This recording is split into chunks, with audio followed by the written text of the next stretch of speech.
welcome to Bridge the Atlantic. We're your hosts, Marcio and And Ross Barber. Today on the show, we have singer-songwriter Andrew DeLeon. Hi, Andrew. Hello. So, how are you doing? I'm good, thank you. How are you?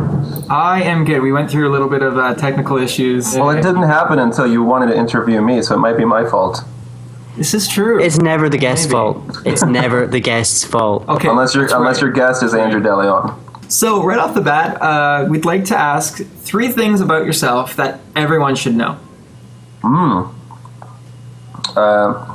3 things about myself that everyone should know. Ooh, that's weird.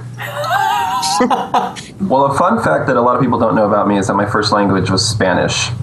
Cool. And I learned how to speak English. Right. Yeah, in school. So a lot of people don't believe me because I don't have an accent. Mm-hmm. That's a fun fact. I guess the other ones are pretty obvious, that I love music and I love taking care of my family. Aw, those are awesome. And my dogs. You've been singing since you were a child? I mean, technically, but it wasn't like the way I sing now, at least. It was just whatever my dad was playing around the house. So it was usually like rock or country music. Would you say you were exposed to kind of a very diverse early influence of music? Oh yeah, it was always like Def Leppard and Pink Floyd, and but he also listened to a lot of like Mexican music along with my mom.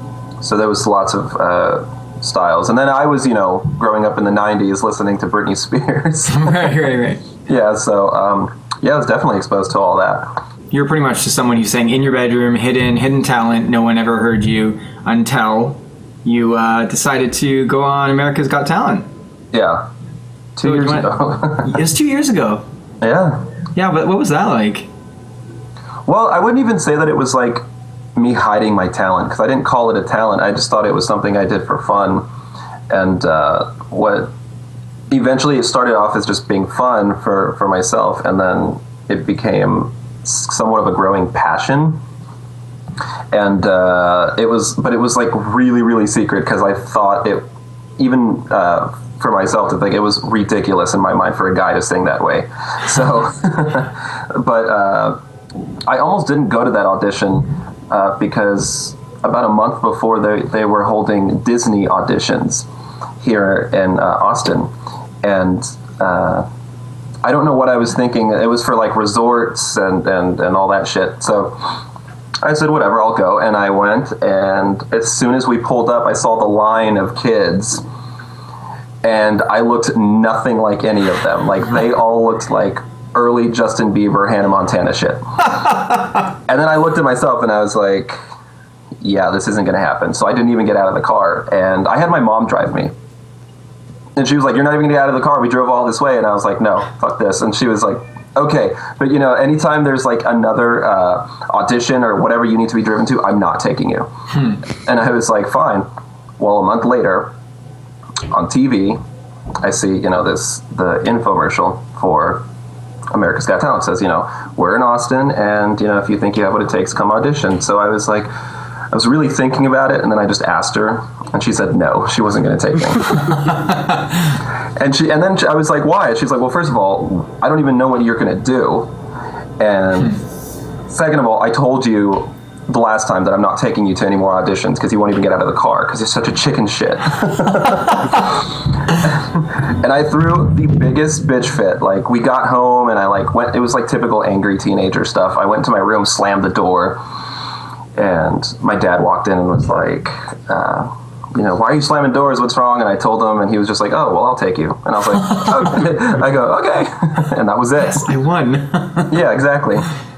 But I was so scared before I went. Like, I was texting all my friends, and they were like, well, what are you doing? And I said, well, I'm singing. And they were like, well, what are you singing? I said, that's the problem. I don't really want to say, because if I told people what I was going to do, I feel like they were already going to start judging, and then I would have started doubting myself even more, and then I wouldn't have gone in the first place, So I just kept it a secret, and people don't really believe me when I say that nobody knew about it.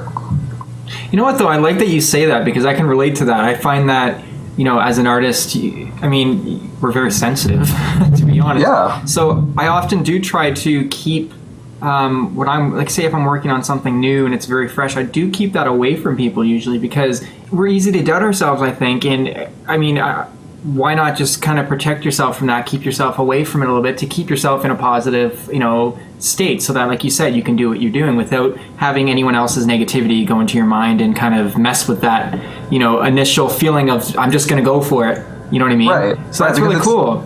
Yeah, because it's something that actually, it's what you do as an artist. It means everything to you, and it's actually very easy to hurt an artist's feelings by saying, that something that they created is shit or whatever they're doing. You know what I mean? It's something that I do take to heart. Mm-hmm. So yeah, that's why I didn't tell anyone, because I had been doing it for years in my bedroom or just around the house when everybody was gone, because I didn't have a job. I wasn't going to school, and my brother and sister were, and my parents had jobs, obviously. So I was at home a lot by myself. So that's really all I did, was just sing every day. I'm pretty sure I probably annoyed the neighbors. So the neighbors probably knew you sang, but no one else knew. Well, they probably thought I was watching the same movie every day. That's probably what it was. But so what was it like when you initially went to audition and then everything that led up to actually being on the show? Yeah, right. There's well, actually, that has a lot to do with why people don't believe that it was the first time. People don't understand that there is such thing as a producer's audition. Mm-hmm. And so you do go to an audition, but it's very private. And from there, they decide if they want you to go on the show. But of course, it's not like I'm going to go up and say, I've never sung in front of anyone, minus the producer of this show. Of course. That was one thing. And then it's actually really interesting seeing comments on these videos. I don't read them much because people can be really brutal online. But I've read some of the... Yeah, it really is. And, it's he's an actor. He doesn't really dress that way, and he's lying, and they probably hired him to make the show better. And it's crazy when you see stuff like that, because I actually think I used to have that mentality when I would watch these shows. And then I thought I was the only one that was not lying for a while, and I was like, wait a minute, now I get it. This is when it's actually true. Sometimes it seems too good to be true, but it actually is true, It must be a really weird kind of process, especially if you've not done anything remotely on that scale before, just kind of being thrown in, and then all of a sudden people know who you are, and you've just done this big thing, and it must be. Was it difficult to adjust when people started to know who you were? What was that like?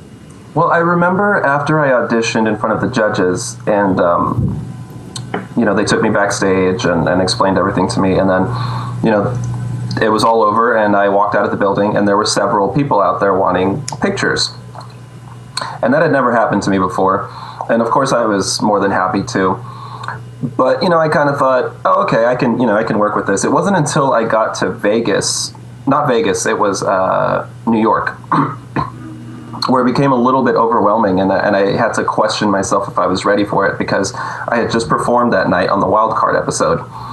And exiting the building, there were, I think, hundreds of people standing outside the building. They weren't allowed in. But the doors were all glass, so they could see me coming, and they started screaming. And I didn't know what to do. I was so scared. So I just went outside, and I think I stood there for about an hour or two just signing shit and taking pictures. That's awesome, though. Yeah, and I was more than happy to do it. I was really, I appreciate that kind of stuff, Of course. And I walked to my hotel, which was right next door, and went up to my room, and for some reason it was you ever heard of vampirism? Where your energy is drained from you. Oh, right. Yeah, that's what it felt like. I got to my room and I felt physically drained, and it wasn't from the performance at all. It was from meeting, fans.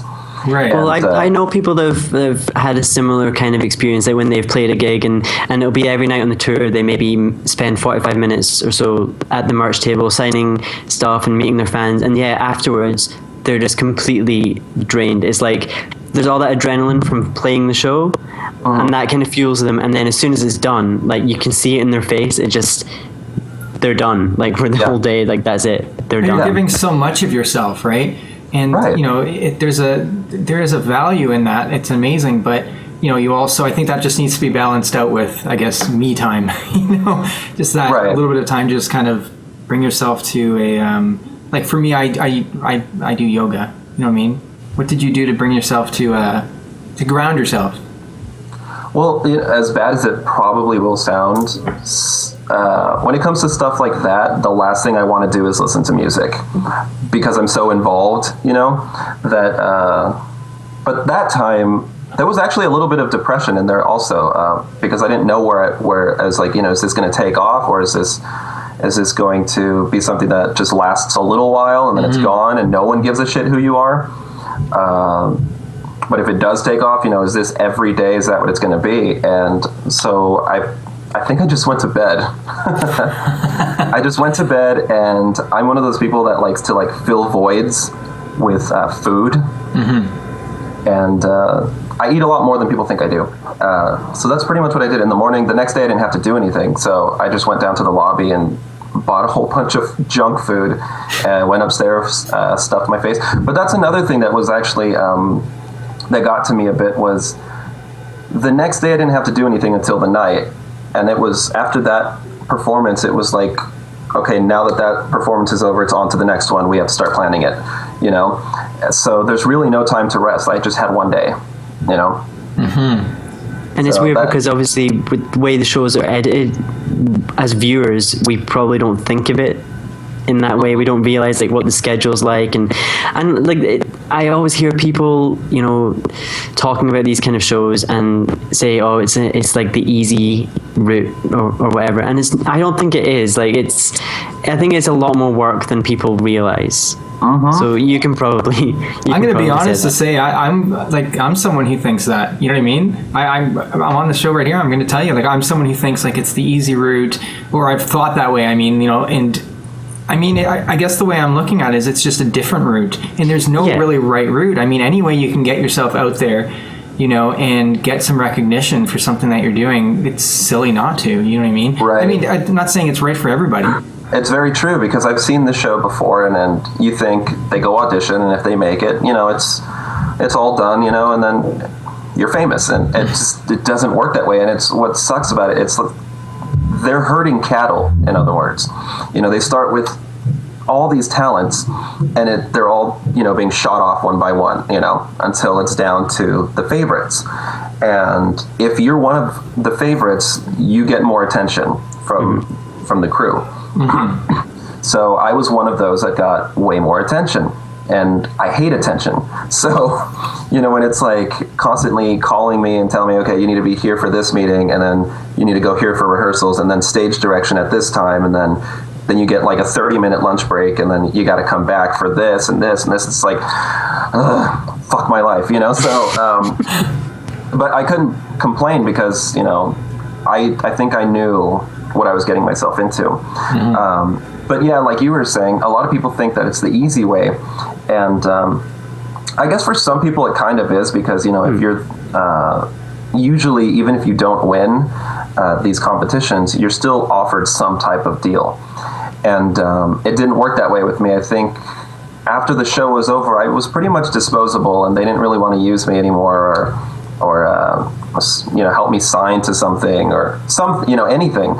So after that, I was knocked back down. Still had fans though that were very supportive, and I had to make a name for myself on my own by booking my own gigs and traveling on my own to promote myself pretty much. And it took a while. It didn't happen overnight. It wasn't like, oh, you're on the show and then bam, you have all this money. So for you, it was almost like a jump start. It felt like it jump started you. It got you some recognition.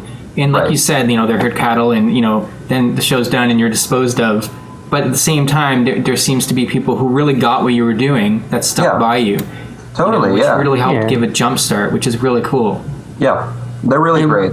And it probably would have been more difficult for you to find those people. If you were doing everything by yourself and you didn't have America's Got Talent as a platform to kind of get into these people's TV screens or YouTube or however they saw you, it gave you a really good platform to meet these people and to connect with new fans.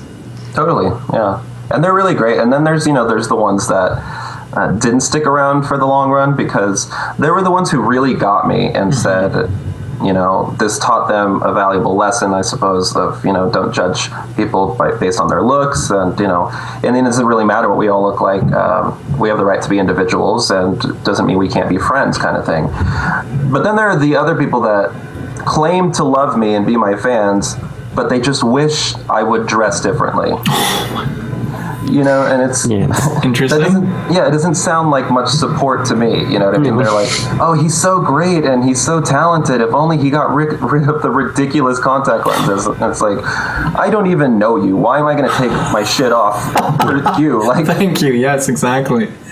I think the appeal is that you don't look like the typical opera singer. You know what I mean? I think that to talk about visual, I think that's one of the reasons that you were a favorite on the show, that you were different. It gives people, a feeling like, you don't have to, you don't need to look just like everybody else to be on a show like that, or to get, fans and to grow a following.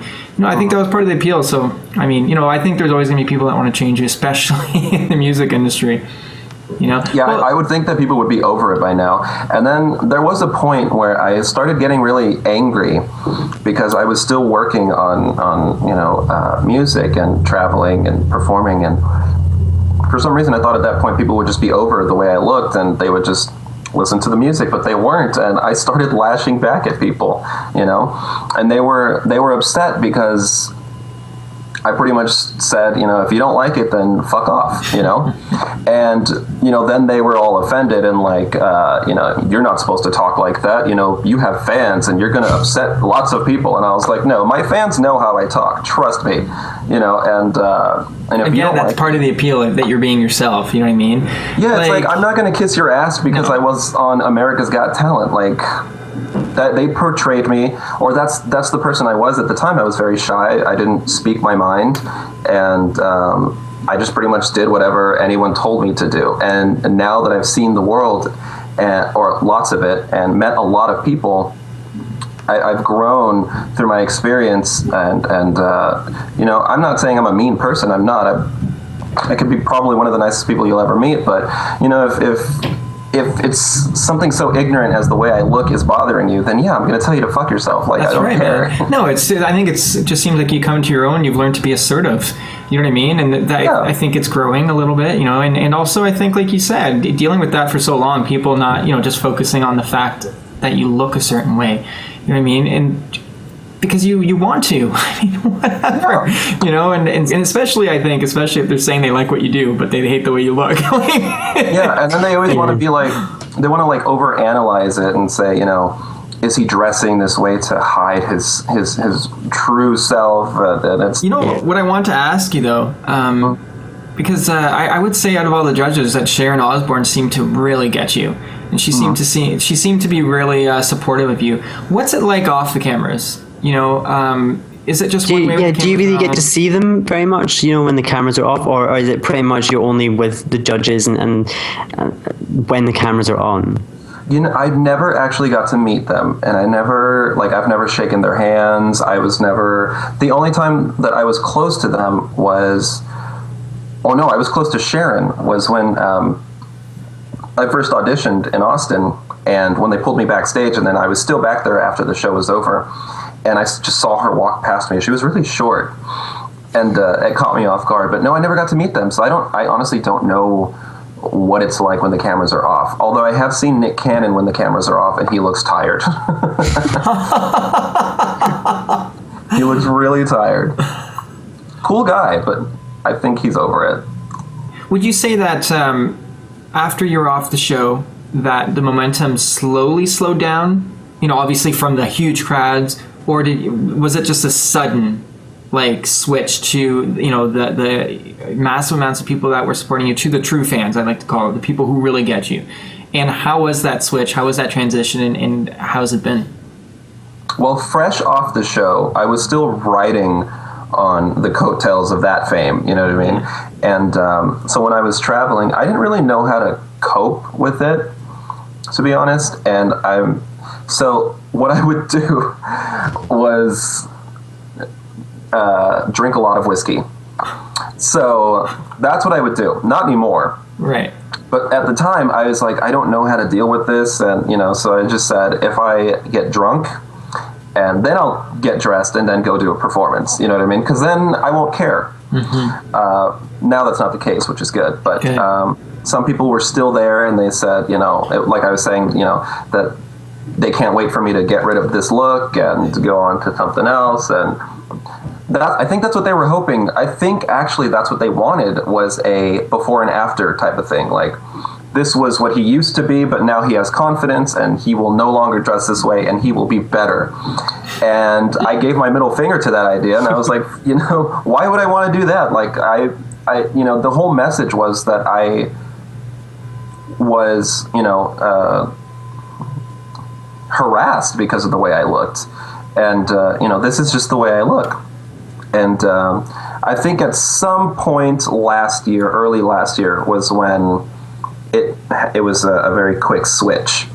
And the real fans were there, and then the ones that just were not having it anymore, they left, So now I know who my real fans are, and they're really, really great, and a lot of them come to every show that I do, and they every single day keep track of what I'm doing so that they can have whatever next song is out or whatever it is that I'm doing. That's awesome. Yeah, so it's really great. That's all that really matters. You know what I mean? Yeah. It's so much more important to have, I don't want to say a smaller, I'm just saying relatively smaller group of fans that are really, really get what you're doing and are really supportive of you, rather than a large amount that just don't quality over quantity. Thanks for simplifying that better. No problem. Going on, but quality over quantity, man. Exactly. That's exactly. Yeah, and they're great, and they come from all different ages. Right. They are usually 13-year-old kids who feel like outcasts in school, and they want that drive, to do something better for themselves and prove themselves right. That they don't have to dress or listen to the same music that other people listen to just to be normal. Being normal is boring, anyways. Well, what is normal, right? It's all relative, anyway. Yeah, I have no idea what normal even means. Exactly. Like I've said it many times, I didn't know I was weird until someone told me I was weird. I love that. That's great. So if there's anybody listening right now, what advice would you give to them if they're contemplating whether or not to go on one of these shows and use them, as a platform for themselves? What would you say? I'd say it's never easy. You know what I mean? It's hard work trying to get where you want to get. And a lot of doors will be slammed in your face. It happened to me lots of times before someone finally lets you in and then gives you a chance to do what you want to do. But I'd say go for it, because, as cliche as it sounds, you'll never know unless you try. You know what I mean? Mm-hmm. And even if you do go and it doesn't work out the way that you wanted it to, at least you tried, and that is actually what matters the most, is that you tried. Well, for you, it seems like you didn't lose anything. If anything, you gained something. First of all, you gained, dedicated fans out of it, but besides that, you gained experience. It seems like you found, learned a lot about yourself through the experience. So, it does seem like overall, correct me if I'm wrong, it seems like it was a positive experience on the whole. Absolutely, because, it brought a lot of dark side out, a lot of depression, and it was because I was still in a place where I was trying to discover who I was. And I started questioning, are these people right? Should I stop dressing this way? Should I stop being this way? It doesn't even have to do with the clothes. It's just my mentality, mm-hmm. And then there was the other side of me saying, no, stick to it because that's who you are. It shouldn't matter just because it's, huge television show. You shouldn't change who you are. So, but overall, yeah, it was definitely a positive experience, and I couldn't be happier with how things turned out. Plus, I'm going to say this every time they ask me, but I got to meet Dee Snider, so I thought that was awesome. Well, it's also I always talk about the difference between who you are and what you are. I wouldn't consider the way you dress or look or anything to be who you are. It's more of what you are, I guess, what people look at you to, as an image. But, who you are inside, none of that matters, you know what I mean? So, but the fact that people would be telling you that the way that you're wanting to represent yourself on the external is wrong, I can kind of agree with you. The immediate kind of thought is to say, no, fuck you. I'm not going to, maybe I was thinking about not dressing this way, but now I'm definitely going to dress this way just because you told me not to. Yeah. Right? It's the rebel in you, right? I think I still have that mentality because, I do too. I really do, because I jokingly told my dad, I think it was a year ago, that I was going to chop off my hair and dye it blue. And he was very angry, didn't realize I was kidding, and he said, "You better not, because then no one will recognize you." And I was like, I could give two shits if people recognize me. That's not why I do this. So I just, So when he went to work, I told my mom, I was like, "Will you help me?" And she was like, "Sure." So we chopped off my hair, went to the store, bought all the bleach and the hair dye. When he got home, my hair was blue and all chopped off. But you weren't going to do it in the first place. No, I was just kidding. because he said, "Don't do it," I did it. Like, I totally agree, man. I mean, I totally relate to that. I don't know what it is. I'm sure it's some sort of childhood trauma or something we experienced, but it's just that idea, if you don't want me to do something, don't tell me not to do it.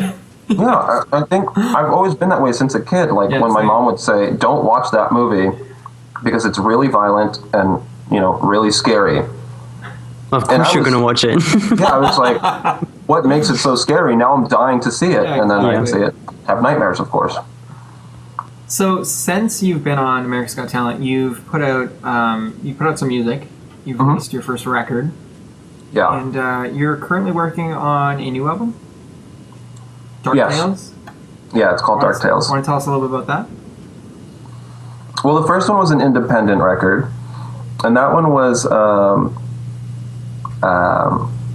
like I said, since I think I was still a little bit fresh off the show, and the message was still, the whole inspirational, be yourself kind of thing, and that's what I wanted to write about. So most of the music on the first album is about that, and but then after that one was put out, I really, really wanted to write about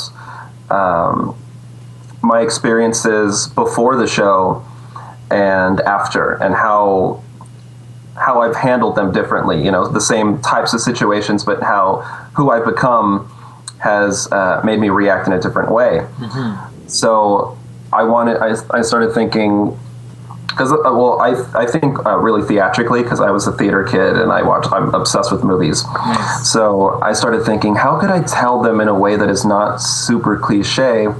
And I started thinking of using horror stories as metaphors almost.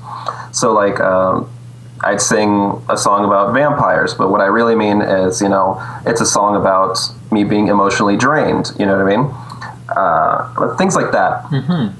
And I was really, at the time, the first album was very poppy, and this time around I was very inspired by lots of dark, not necessarily like power metal, but like dark hard rock, but that touched on different subjects like sexuality and individuality and things like that, and why people look at things as a taboo. It's pretty much just an album of me questioning everything and not making statements necessarily, but still trying to discover where I am right now. So I called it Dark Tales, and they're just tales of dark experiences, Yeah, that's really cool, actually. And could you cite any of the actual specific influences that influenced your first album versus your latest album? Like musical influence? Yeah. Oh man, don't laugh at me. With the first I can't promise anything. I'm waiting in now I'm gonna laugh. I can't wait. We just went through this. Okay. With the first album, I was listening to a lot of Cranberries. Oh, awesome band, man. But I was also listening to, this explains the pop, I was listening to a lot of Lady Gaga. Yeah, nothing to laugh at there. I mean, yeah. She's a good songwriter. Specifically the album Born This Way. Yeah. Because it was so good, and that's all we did was we would hang out in the studio, have a few beers, and blast that album, and we'd just be like, man, imagine if we could do a song like that and that and that. So I won't say we ripped off Born This Way, because we didn't, but we were definitely inspired by it to create something, with a message, and because it sounds nothing like Born This Way. But this new one, I was listening to a lot of Deftones. Nice. And great band. The Cure. I was listening to a lot of Pink. Listening to The Cure, man. Yeah, Pink Floyd was a huge part also, and Marilyn Manson album, a very specific one called Eat Me, Drink Me, which was his most personal album. Oh yeah. And so I was, I won't say depressing music, but stuff like that. I'm a huge Manson fan myself. Right back from the Antichrist Superstar Marcio? days. I did not know this. Oh, yeah. Well, I knew you used to listen to Marilyn Manson. I didn't know you were so... Yeah. Like, I listened to Marilyn Manson up until... What album was it he released? The one that had Obscene on it. That was probably the last album that I listened to. Obscene. Oh, Sorry, the Golden Obscene. Age of Grotesque. That's probably the last one that I bought.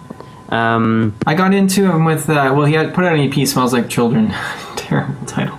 That was just kind of that was really just about, I think, getting his image out there as and it worked well.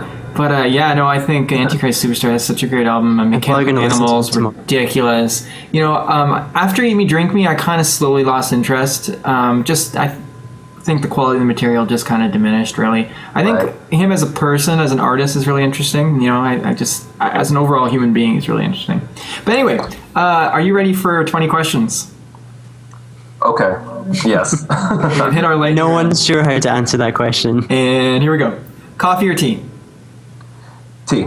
Meat or veggies? Meat. CD or vinyl? Vinyl. Summer or winter?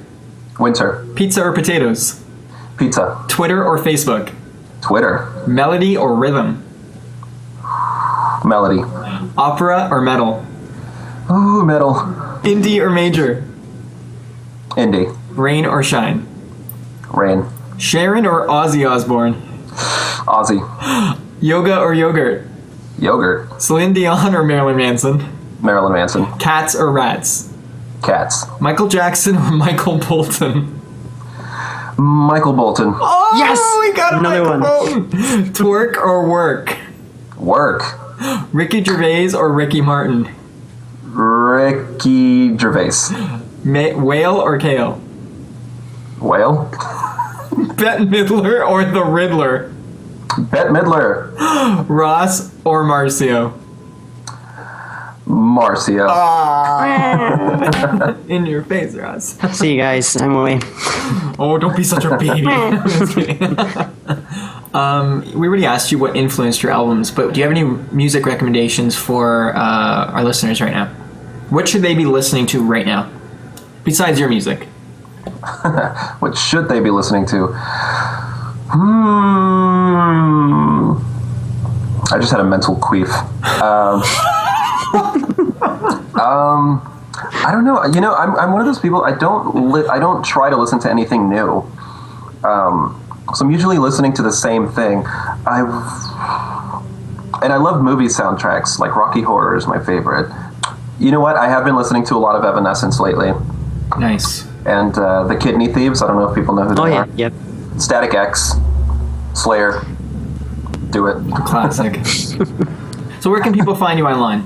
They can find me on Twitter, Andrew DeLeon. I don't use Facebook much, but you can find me on Facebook as well. And your website? My current website is andrewleodeleon.com. Okay. And you can also find music and stuff on YouTube. Just Google YouTube my name, and I will pop up. And there are songs on there that weren't released on iTunes. I don't know why. Excuse me. I'm probably the classiest one you've had on this show, am I? Yeah, sure. No, in all seriousness, brother, this has been great. Thanks for coming on the show. We'd love to have you back. We'll need to class it up every now and then, so let's make sure to bring it back. It was definitely a lot of fun. It's a lot more fun than other interviews, Cool. Well, that's good. That's kind of what we're aiming for. That's the aim of the show, yeah. Actually, I don't even think this was an interview. I think we were just talking. Good, I'm glad you said no. In all seriousness, that's like, I know you're laughing, Ross, but that's our goal, This kind of conversation and stuff comes out, All right, take care, brother. All right, thank you. Bye. Thanks for watching Bridge the Atlantic. If you like what you saw, make sure to like, favorite, and most importantly, subscribe so that you don't miss each week's episode. Click on the videos above us if you'd like to see more, and please feel free to leave us a comment letting us know what you think of the show. Follow us on Twitter, Instagram, and Facebook, and subscribe to us on iTunes so that you can listen to us on the go. Thanks again for being awesome, and we'll see you on next week's episode.